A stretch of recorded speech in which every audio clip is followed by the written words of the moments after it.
Hello दोस्तों, आप सभी का हमारे YouTube चैनल स्टडी आपके साथ में एक बार फिर से स्वागत है। आज हम लोग डिस्कस करने वाले हैं 20 टू 21st ऑफ फरवरी तक के मोस्ट इंपॉर्टेंट करंट अफेयर्स के बारे में। जैसा कि आप सभी को पता है, ये पूरी current affair series totally exam oriented है और इस पर्टिकुलर सीरीज में हम लोग बात कर रहे हैं मध्य प्रदेश, इंडिया और वर्ल्ड से रिलेटेड सारी इंपॉर्टेंट न्यूज के बारे में। ये पर्टिकुलर सीरीज आपको different competitive exams like MPPSC, SSC, police exam, railway exam या अदर कोई भी कॉम्पिटिटिव एग्जाम हो जिनमें करंट अफेयर्स एक महत्वपूर्ण सब्जेक्ट या ऐसे एग्जाम जिनमें करंट अफेयर्स आता हो, ऐसे सभी एग्जाम्स में ये करंट अफेयर सीरीज आपके लिए बहुत ही ज्यादा हेल्पफुल होने वाली है। तो बिना टाइम वेस्ट किए बात करते हैं आज की फर्स्ट न्यूज के बारे में। आज की हमारी फर्स्ट न्यूज है world day of social justice. Important है, ध्यान रखना है 20th ऑफ फरवरी को प्रत्येक साल मनाया जाता है। ध्यान रखना है, यानी कि हिंदी में अगर बात करें तो विश्व सामाजिक न्याय दिवस कब मनाया जाता है? तो विश्व सामाजिक न्याय दिवस 20 फरवरी को मनाया जाता है। अगर किसी दोस्त का अगर आपके बर्थडे है 20 फरवरी को, तो आप उस तरह से भी रिलेट कर सकते हैं कि 20 फरवरी को सामाजिक न्याय, मतलब उस पर्टिकुलर दोस्त का नाम आप रख दीजिए सामाजिक न्याय, सोशल जस्टिस।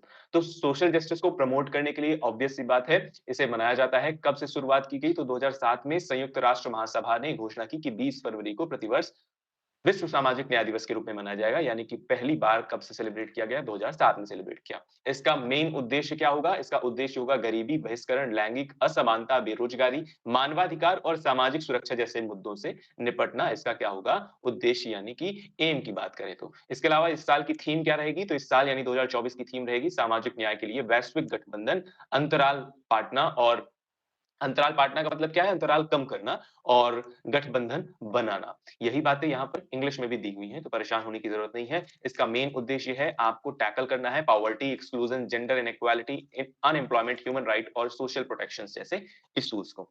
तो इंपॉर्टेंट है, ध्यान रखना है 20 फरवरी को प्रत्येक साल world day of social justice या विश्व सामाजिक न्याय दिवस के रूप में मनाया जाता है। ध्यान रखना है, ठीक है। बात करते हैं अगली इंपॉर्टेंट न्यूज के बारे में। अगली इंपॉर्टेंट न्यूज है Madhya Pradesh public service commission यानी एमपीपीएससी के दो नए मेंबर्स की नियुक्ति की गई है हाल ही में। आप सभी को पता होना चाहिए। एमपीपीएससी यानी मध्य प्रदेश लोक सेवा आयोग में दो पद लंबे समय से खाली थे और जिसकी मंजूरी हाल ही में कैबिनेट से मिल गई है। और जबलपुर मेडिकल कॉलेज के सहायक प्राध्यापक दंत रोग डॉक्टर एच एस मरकाम, नाम ध्यान रखना है, एच एस मरकाम, और सहायक प्राध्यापक अर्थशास्त्र महाकौशल कला और वाणिज्य महाविद्यालय जबलपुर के डॉक्टर नरेंद्र कुमार कोष्ठी, यानी कि दोनों ये जो पर्टिकुलर प्राध्यापक हैं, ये कहाँ से बिलॉन्ग कर रहे हैं? जबलपुर से बिलॉन्ग कर रहे हैं। और डॉक्टर, ध्यान रखना है, doctor H S Markam, Markam. और दूसरा नाम आपको ध्यान रखना है डॉक्टर नरेंद्र कुमार कोष्ठी, नरेंद्र कुमार कोष्ठी। इन दोनों को नियुक्त किया गया है क्या? तो वो है Madhya Pradesh public service commission के मेंबर के रूप में। अगर बात करें एमपीपीएससी की, तो अगर आपको पता होना चाहिए, कुछ स्टैटिक फैक्ट्स भी पता होने चाहिए, तो स्टैटिक फैक्ट्स के बारे में भी थोड़ा सा बात कर लेते हैं। स्टैटिक फैक्ट्स क्या है Madhya Pradesh public service commission से रिलेटेड? एमपीपीएससी ये जो पर्टिकुलर आयोग है संविधान के किस आर्टिकल में मौजूद है, तो इसके बारे में भी आप सभी को पता होना चाहिए। तो एज इट इज वो मैं बताने का प्रयास करता हूं। अगर बात करें एमपीपीएससी की, तो ये एक कॉन्स्टिट्यूशनल बॉडी है, यानी कि संवैधानिक निकाय है। एज इट इज आपको पता होना चाहिए, ठीक है। इसके अलावा इसका आर्टिकल नंबर आपको ध्यान रखना है, आर्टिकल यानी कि अनुच्छेद, अनुच्छेद 315 से लेकर 323 में इसके बारे में पूरा विवरण दिया गया है।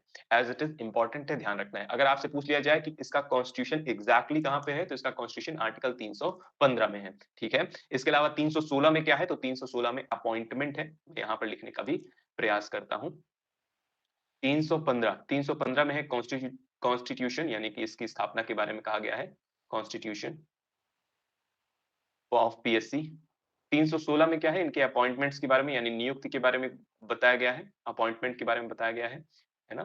इसके अलावा 317 में बात करें तो रिमूवल की बात, रिमूवल और सस्पेंशन की बात है, रिमूवल एंड सस्पेंशन की बात है, रिमूवल एंड सस्पेंशन। 318 की अगर बात करें तो आर्टिकल 318 में power to make regulation, power to make regulation, regulation बनाने की पावर के बारे में बताया गया है, ठीक है। इसके अलावा आर्टिकल 320 आपको ध्यान रखना है, कई बार एग्जाम में पूछा गया है। आर्टिकल 20 इसमें फंक्शंस ऑफ पीएससी के बारे में बताया गया है। इसके अलावा आपको ध्यान रखना है लास्ट में 323 में रिपोर्ट्स किसको देंगे इसके बारे में बताया गया है, ठीक है। तो आपको ये वाली बातें ध्यान रखनी है। इसके अलावा और क्या फैक्ट्स आप याद रख सकते हैं? इसके अलावा एमपीपीएससी के करंट चेयरमैन कौन है? तो आपसे पूछा जाए अगर चेयरमैन के बारे में, तो चेयरमैन आपको ध्यान रखना है डॉक्टर राजेश लाल मेहरा, राजेश लाल मेहरा, ये इसके करंट चेयरमैन है। और इसके अलावा दो और मेंबर भी हैं यहाँ पर, दो मेंबर और हैं, दो मेंबर और हैं। उनका नाम भी आप सभी को ध्यान रखना है। वो 2 मेंबर कौन-कौन से हैं? तो पहला नाम आप सभी को ध्यान रखना है, वो है चंद्रशेखर रैकवार। चंद्रशेखर रैकवार, मैं अच्छे से लिखता हूँ, चंद्रशेखर चंद्रशेखर रैकवार रैकवार। और दूसरा नाम आपको ध्यान रखना है, दूसरा एज़ इट इज़ नाम आपको ध्यान रखना है, वो है कृष्णकांत शर्मा। कृष्णकांत शर्मा। मुझे उम्मीद है कि ये सारी इन्फॉर्मेशन आप याद रखेंगे और ये सारी इन्फॉर्मेशन इम्पोर्टेंट है। सेक्रेटरी की अगर बात करें तो इसके सेक्रेटरी हैं करंटे प्रबल सिपहा, उनका नाम भी आप चाहें तो याद रख सकते हैं। ठीक है, चलिए बात करते हैं अगली इम्पोर्टेंट न्यूज़ के बारे में। अगली इम्पोर्टेंट न्यूज़ है, प्रधानमंत्री नरेंद्र मोदी जी ने लॉन्च किया है छत्रपति शिवाजी महाराज की birth anniversary as it is important है। अब आपको क्या पता होना चाहिए? छत्रपति शिवाजी के बारे में कुछ स्टार्टिंग इन्फॉर्मेशन पता होनी चाहिए, है ना? बिल्कुल सिंपल सा है। तो बात करें अगर छत्रपति शिवाजी की, तो छत्रपति शिवाजी महाराज जयंती, जिसे शिव जयंती भी कहा जाता है, यह प्रत्येक साल 19 फरवरी को मनाई जाती है। प्रत्येक साल कब मनाई जा रही है? तो सबसे पहला फैक्ट ध्यान रखना है, 19 फरवरी को मनाई जा रही है। क्या मनाई जा रही है? तो छत्रपति शिवाजी की बर्थ एनिवर्सरी के रूप में 19 फरवरी को सेलिब्रेट किया जाता है, क्योंकि इनका जन्म 19 फरवरी 1630 में महाराष्ट्र के पुणे के निकट शिवनेरी की पहाड़ी के किले में या शिवनेरी की पहाड़ी के किले में इनका जन्म हुआ था। ठीक है? तो आपसे पूछ लिया जाए तो शिवनेरी फोर्ट आप भी ऐसा कह सकते हैं। पुणे शिवनेरी फोर्ट में इनका जन्म हुआ। अगर बात करें इनके माता-पिता के बारे में, तो शाहजी भोसले इनके पिता और जीजाबाई इनकी माता है। इनके गुरु कौन थे? तो गुरु का नाम भी आपको ध्यान रखना है, वो हैं गुरुस्वामी रामदास। वह भारत के महानतम योद्धाओं में से एक और महान मराठा साम्राज्य के संस्थापक थे। एज़ इट इज़ इम्पोर्टेंट है। अपनी सैन्य कौशल के लिए जाने वाले उन्होंने प्रतापगढ़ जैसी लड़ाइयाँ जीती और रायगढ़ जैसे रणनीतिक किलों पर कब्जा किया। ये बहुत ज़्यादा फेमस क्यों है? क्योंकि ये गुरिल्ला पद्धति को अपनाते थे। है ना? वॉर में सबसे ज़्यादा कौन-सी टेक्निक का यूज़ करते थे? तो गुरिल्ला टेक्निक का यूज़ करते थे सबसे ज़्यादा। इसके अलावा उन्होंने मराठा नौसेना की नींव रखी, जिसने व्यापार मार्गों को सुरक्षित करने और तटीय क्षेत्रों की रक्षा करने में महत्वपूर्ण भूमिका निभाई। इसके यानी कि मराठास ने या स्पेशली शिवाजी ने सबसे पहले नौसेना का गठन किया था। ध्यान रखना है, नौसेना का गठन भी इन्होंने किया था। इसके अलावा इनकी मृत्यु 1680 में रायगढ़ के किले में हुई। ठीक है? 1674 में ये अब 1674 में अगर बात करें 1674 में ये टाइटल लेते हैं, है ना? 1674 में ये राजा बनते हैं और 1680 में इनकी मृत्यु हो जाती है। ये दोनों फैक्ट्स आपको ध्यान रखने हैं। एज़ इट इज़ इम्पोर्टेंट है, इनका जन्म कब हुआ, इनके माता-पिता का नाम, इनके गुरु का नाम। इसके अलावा ये कौन-सी टेक्निक से युद्ध लड़ते थे? तो गुरिल्ला टेक्निक से युद्ध करते थे। इसके अलावा नौसेना की नींव रखी किसने? मराठास ने। इसके अलावा 1674 में इन्होंने महाराजाधिराज का टाइटल लिया, खुद राजा बने और 1680 में इनकी मृत्यु रायगढ़ के किले में हुई। एज़ इट इज़ इम्पोर्टेंट है, सारी बातें ध्यान रखनी है आपको। इसके अलावा यही सारी बातें यहाँ पर इंग्लिश में भी दी हुई हैं, तो इंग्लिश मीडियम वाले परेशान होने की ज़रूरत बिल्कुल नहीं है, है ना? सारी बातें आपको दोनों बाइलिंगुअल मिलने वाली हैं। मेरा उद्देश्य क्या है? मेरा पूरा उद्देश्य है कि आपको सारी चीज़ें जितने भी इम्पोर्टेंट फैक्ट्स आपको एग्ज़ाम पॉइंट ऑफ व्यू से करंट से रिलेटेड हो, वो सारी चीज़ें आपको पता हो और आप आसानी से उन चीज़ों को याद रख पाएँ। याद कैसे रख पाएँगे? जब आप थोड़ा-सा इसका रिवीज़न भी कर लेंगे। रिवीज़न कब करना है? एट लीस्ट आप संडे को कर लीजिए। किसी भी दिन एक बार थोड़ा-सा देख लिया करिए या फिर पूरे मंथ का भी आप देखेंगे तो आराम से आप देख पाएँगे कि आपको सारी चीज़ें याद रहेंगी। फिलहाल बात करते हैं अगली इम्पोर्टेंट न्यूज़ के बारे में। अगली इम्पोर्टेंट न्यूज़ है जैन सीर आचार्य विद्यासागर पास हमें। यानी हाल ही में आचार्य विद्यासागर जो कि जैन मॉन्क हैं, उनका हाल ही में निधन हो गया है। उन्होंने सालिखना परफ़ॉर्म किया, जिसकी वजह से उनकी मृत्यु हुई। सबसे महान जैन संतों में से एक के रूप में जाने वाले आचार्य श्री 108 विद्यासागर जी महाराज का सल्लेखना के बाद, या आप इसे जिसे सालेखना भी कहते हैं, सालेखना के बाद छत्तीसगढ़ के राजनंद गाँव के डोंगरगढ़ के चंद्रगिरि तीर्थ में इनका निधन हो गया है। ध्यान रखना है, इम्पोर्टेंट है, किसका आपसे पूछा जाएगा किसका हाल ही में किस जैन मॉन्क का हाल ही में निधन हुआ? तो ध्यान रखना है, आचार्य विद्यासागर जी का निधन हुआ। इन्होंने क्या परफ़ॉर्म किया है, ये बहुत इम्पोर्टेंट है, कई बार चर्चा का विषय रहता है, कई लोगों को नहीं पता है, सल्लेखना क्या होता है? तो सल्लेखना एक जैन धार्मिक प्रथा है, जिसमें आध्यात्मिक शुद्धि के लिए स्वैच्छिक आमरण उपवास शामिल है। यानी इन्वॉल्विंग वॉलंटरी, यानी कि खुद की इच्छा से, वॉलंटरी का मतलब क्या होता है? स्वयं की इच्छा से फास्टिंग अनटू डेथ रखा जाता है। यानी कि जब तक मृत्यु ना हो जाए, तब तक स्वयं की इच्छा से क्या किया जाएगा? फास्ट रखा जाएगा, यानी कि व्रत रखा जाता है। व्रत रखा जाता है। व्रत जब तक मृत्यु ना हो जाए तब तक व्रत रखा जाता है ना? For spiritual purification, spiritual purification यानी आध्यात्मिक शुद्धि के लिए क्या किया जाएगा? स्वयं की इच्छा से कोई भी व्यक्ति, है ना? सब नहीं रखते हैं ना, स्पेशली इन पे बिलीव कौन करता है? स्पेशली जैन धर्म इस पे बिलीव करता है ना? अगर किसी को बहुत बड़ी बीमारी है या कोई इनक्योरेबल डिजीज़ है, जैसा कि आप कह सकते हैं कि कोई ऐसी किसी को बीमारी हो गई है जिसका कोई भी उपाय नहीं है, तब वो अपनी इच्छानुसार संलेखना परफॉर्म कर सकते हैं। संलेखना का मतलब फास्ट इनटू डेथ। ये वॉलंटरी प्रैक्टिस है फॉर स्पिरिचुअल प्यूरिफिकेशन। ठीक है? मुझे उम्मीद है कि ये वाली बात आपको समझ में आ गई होगी। इसके अलावा अगर बात करें इनका जन्म कब हुआ? इनका जन्म 10 अक्टूबर 1946 यानी कि स्पेशली भारत आजाद होने से पहले इनका जन्म हुआ। कहाँ हुआ? तो सदलगा, बेलगांव डिस्ट्रिक्ट कर्नाटका में इनका जन्म हुआ था। एज़ इट इज़ इम्पोर्टेंट है, ध्यान रखना है इनके बारे में। अच्छा, जैनिज्म के बारे में 2 चीज़ें बहुत फेमस है, यहाँ से आती है सामने, वो है दिगंबर और श्वेतांबर। तो अगर आपसे पूछ लिया जाए, ये पर्टिकुलर व्यक्ति यानी कि आचार्य विद्यासागर जी, ये किस सेक्ट से बिलॉन्ग करते थे? तो आपको पता होना चाहिए, ये दिगंबर हैं, ध्यान रखना है, दिगंबर। अच्छा, तो यहाँ ये दिगंबर और श्वेतांबर हैं क्या? ये क्या है? सेक्ट्स ऑफ जैनिज्म है, सेक्ट्स ऑफ जैनिज्म हैं। 2 सेक्ट्स हैं, एक है आपका दिगंबर, एक है दिगंबरा और एक है श्वेतांबरा, श्वेतांबरा। जैसा कि आपने सुना होगा sects of Buddhism, sects of Buddhism. Buddhism के भी 2 सेक्ट्स आपने सुने होंगे। वो कौन-कौन से हैं? एक है आपका हिनायान, बहुत प्रचलित बात कर रहे हैं हिनायान। दूसरा है वज्रयान, वज्रयान और तीसरा भी आपने सुना होगा महायान, महायान। ठीक है? तो इस तरह से आपने बुद्धिज्म के सेक्ट्स भी सुने हैं, है ना? जिसमें से 2 बहुत पॉपुलर है, हिनायान और महायान। चलिए, फिलहाल बात किसकी कर रहे हैं? बात हम लोग कर रहे हैं जैनिज्म के सेक्ट्स के बारे में। तो दिगंबर कौन होते हैं और श्वेतांबर कौन होते हैं? तो उनके बारे में भी आपको थोड़ा-सा पता होना बहुत ज़रूरी है, ठीक है? वो ये है, एक बहुत ही प्रचलित कहानी है ऐसी, ऐसा माना जाता है कि 298 बीसी में मगध में, कब की बात हो रही है भाई? 298 बीसी, 298 बीसी में मगध में, स्पेशली जैन्स स्पेशली कहाँ रह रहे थे स्टार्टिंग में? मगध में रह रहे थे, मगध किंगडम जो कि बिहार में एग्जिस्ट करता था आज के। वहाँ पर ये रह रहे थे। वहाँ पर आया आया सीरियस फैमाइन, फैमाइन आया। क्या आता है? फैमाइन आता है। और फैमाइन के आते ही जो जैन मॉन्क्स हैं, जो जैन मॉन्क्स हैं ना, जैन मॉन्क्स जो हैं, जैन मॉन्क्स, ये इन्होंने क्या किया? इन्होंने यहाँ से बिहार से निकलने का निर्णय लिया। तो ये 2 पार्ट में स्प्लिट हो गए। 2 पार्ट में स्प्लिट कैसे हुए? कि कुछ जैन मॉन्क्स स्पेशली भद्रबाहु भी क्या है? एक जैन मॉन्क्स हैं, उनकी लीडरशिप में भद्रबाहु के साथ साउथ में यानी इंडिया के साउथ रीजन में चले गए।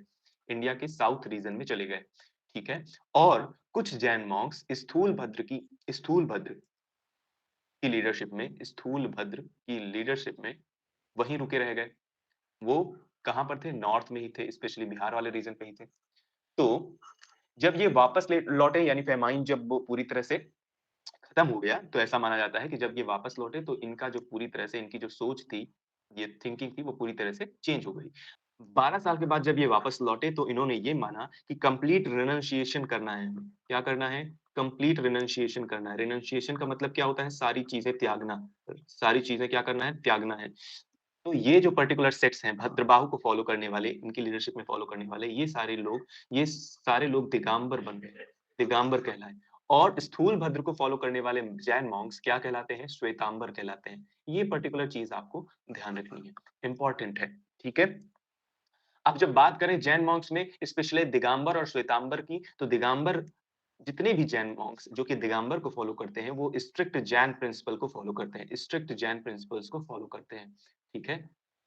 जिसमें से जिसमें से एक बहुत इम्पोर्टेंट चीज़ ये है कि दिगंबर जब बात करते हैं कंप्लीट रिनंसिएशन की यानी सब कुछ त्यागने की, तो इन्होंने अपने क्लॉथ्स भी त्याग दिए, यानी इन्होंने अपने कपड़े भी त्याग दिए, जबकि श्वेतांबर ऐसा मानते हैं कि ये व्हाइट क्लॉथ्स पहनते हैं, व्हाइट क्लॉथ्स वियर कर सकते हैं, ठीक है? तो इस तरह से आप कह सकते हैं कि स्ट्रिक्टली जो फॉलो कर रहा है जैनिज्म में, जिन जैन मॉन्क्स स्ट्रिक्टली फॉलो कर रहे हैं जैनिज्म को, वो सारे दिगंबर कहलाए और जो लोग लिबरल अप्रोच के साथ चल रहे हैं, वो क्या कहलाए? यानी लिबरल अप्रोच के साथ चल रहे हैं, वो सारे श्वेतांबर कहलाए। एज़ इट इज़ इम्पोर्टेंट है, ध्यान रखना है आपको। अब चलिए थोड़ा-सा कुछ इम्पोर्टेंट फैक्ट्स के बारे में बात कर लेते हैं। दिगंबर कौन थे और श्वेतांबर कौन थे? दिगंबर की 2 ब्रांचेस यहाँ पर मैंने आपको बताया, श्वेतांबर यानी सफेद पहने हुए वस्त्र, अपने सदस्यों की पारंपरिक प्रथाओं का वर्णन करते हैं, जबकि दिगंबर आसमान पहने हुए यानी कंप्लीटली नेकेड होते हैं। अच्छा, ये भी एक इंपॉर्टेंट फैक्ट है, ध्यान रखना है कि दिगंबर ऐसा मानते हैं कि महावीर की शादी नहीं हुई, जबकि श्वेतांबर ऐसा मानते हैं कि महावीर ने शादी की है। महावीर महावीर ने शादी की यशोदा से, ऐसा मानते हैं कि महावीर ने शादी की यशोदा से और इनकी एक डॉटर थी जिसका नाम था Priyadarshini as it is important है प्रियदर्शिनी। ठीक है, प्रियदर्शिनी। इसके अलावा अगर बात करें थोड़ा-सा महावीर के बारे में, तो महावीर के बारे में अगर हम लोग बात करते हैं तो आपको पता होना चाहिए कि महावीर का जन्म 540 बीसी कुंडाग्राम विलेज वैशाली बिहार में इनका जन्म हुआ। वैशाली बिहार में इनका जन्म हुआ, इंपॉर्टेंट है एज़ इट इज़ आपको ध्यान रखनी है। बात करते हैं अगले इंपॉर्टेंट फैक्ट्स के बारे में। अगला इंपॉर्टेंट फैक्ट है, प्रधानमंत्री नरेंद्र मोदी जी ने श्री कल्की धाम टेम्पल जो कि संबल उत्तर प्रदेश में है, उसका हाल ही में नींव रखी। कल्की धाम मंदिर हिंदू धर्म में भगवान विष्णु के 10वें और अंतिम अवतार भगवान कल्कि को समर्पित है ना? भगवान विष्णु के 10वें अवतार का नाम आपसे पूछ लिया जाए तो आपको बताना है वो है कल्कि, ठीक है? इसके अलावा इसका निर्माण श्री कल्कि धाम निर्माण ट्रस्ट द्वारा किया जा रहा है जिसके अध्यक्ष आचार्य प्रमोद कृष्णम है। आचार्य प्रमोद कृष्णम इसके अध्यक्ष है। साथ ही साथ प्रधानमंत्री नरेंद्र मोदी जी ने लखनऊ में उत्तर प्रदेश के लिए 10 लाख करोड़ रुपए से की 14,000 परियोजनाओं का भी उद्घाटन किया। ये परियोजनाएं विनिर्माण, नवीकरणीय ऊर्जा, आईटी और आईटीएस, खाद्य प्रसंस्करण, आवास और रियल एस्टेट, आतिथ्य और मनोरंजन और शिक्षा जैसे क्षेत्रों से संबंधित है। तो ये दोनों बातें आप स्किप भी कर सकते हैं। आपको फिलहाल ध्यान रखना है इसमें कल्कि धाम टेम्पल संभल डिस्ट्रिक्ट उत्तर प्रदेश में इसकी नींव रखी गई जिसके अध्यक्ष कौन है? आचार्य प्रमोद कृष्णम और भगवान विष्णु का 10वां अवतार कौन-सा है? तो ध्यान रखना है वो है कल्कि।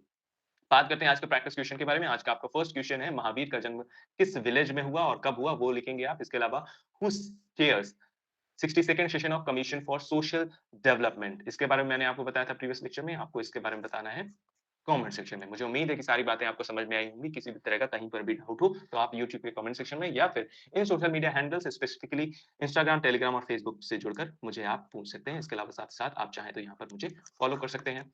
मुझे उम्मीद है कि सारा सेशन आपको समझ में आया होगा और आप इस सेशन को अपने दोस्तों तक ज़रूर पहुँचाएँगे जिन्हें इसकी ज़रूरत है। हम लोग फिर से मिलेंगे अपने नेक्स्ट लेक्चर में। तब तक के लिए आप सभी अपना ख़्याल रखिए और सबसे इम्पोर्टेंट बात मुस्कुराते रहिए। Thank you, Tata, bye-bye.